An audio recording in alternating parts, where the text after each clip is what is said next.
আসসালামু আলাইকুম, সবাই কেমন আছেন? আশা করি সবাই ভালো আছেন। এই তো ইলিশ মাছ দিয়ে আজকে একটা নতুন রান্না করব।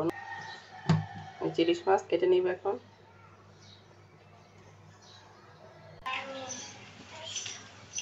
তো এই যে আমার মাছ কাটা হয়ে গেছে, ইলিশ মাছ কেটে নিচ্ছি। এটা এখন ভালো করে দিয়ে নেব। আর ইলিশ মাছ দিয়ে কী রান্না করবো এটা আপনাদের দেখাচ্ছি।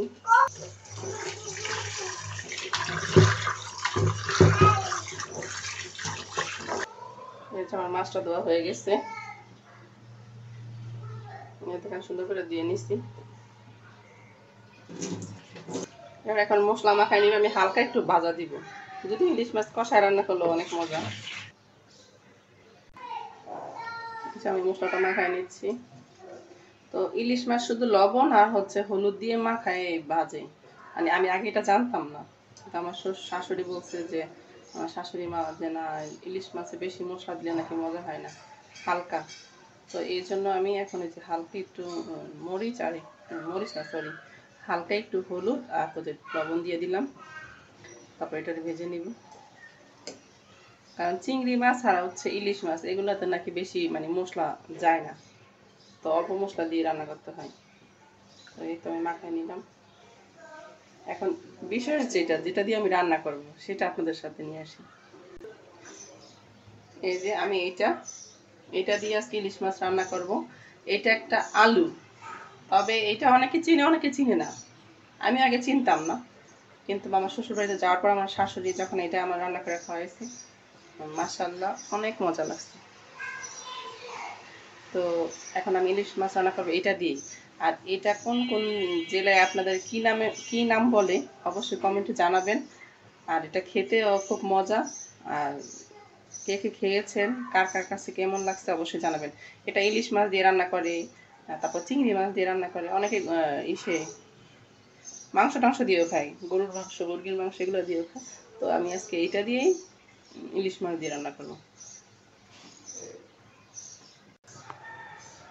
তো এই তো আমার আলু, যে আলুটা আমি দেখলাম মানে দেখাইলাম চকলা সহকারে, এই যে আলুটা আমি এইভাবে কেটে নিচ্ছি। একটু মোটা মোটা করে না কাটলে আলুটা একবারে নরম হয়ে গলে যায়।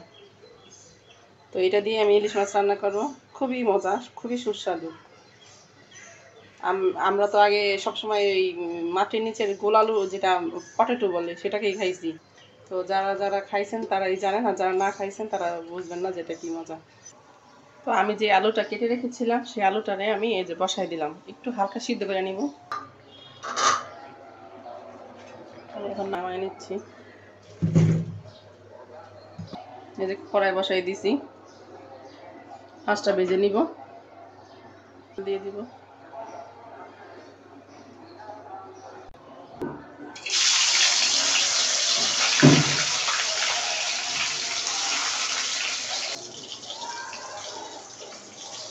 গ্যাসের পাওয়ারটা একটু কম আছে।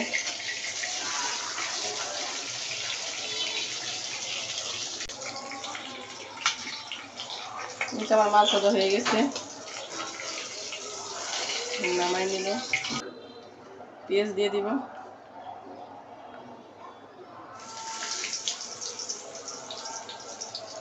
কাঁচামরিচ দিয়ে দিলাম,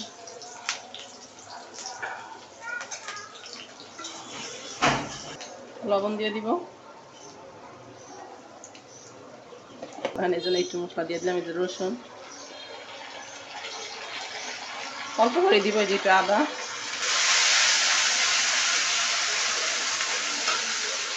হলুদের গুঁড়া দিয়ে দিব। হলুদটা তেলের মধ্যে দেওয়ার কারণ হচ্ছে হলুদের যে একটা গন্ধ থাকে, এটা দিয়ে দিলাম ধনিয়া, গন্ধটা থাকে না। পানি দিয়ে দিলাম আলুগুলি।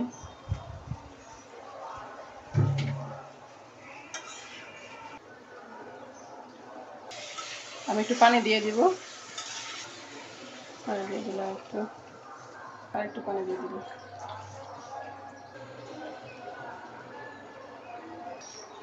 মাছগুলো এখন দিয়ে দিব।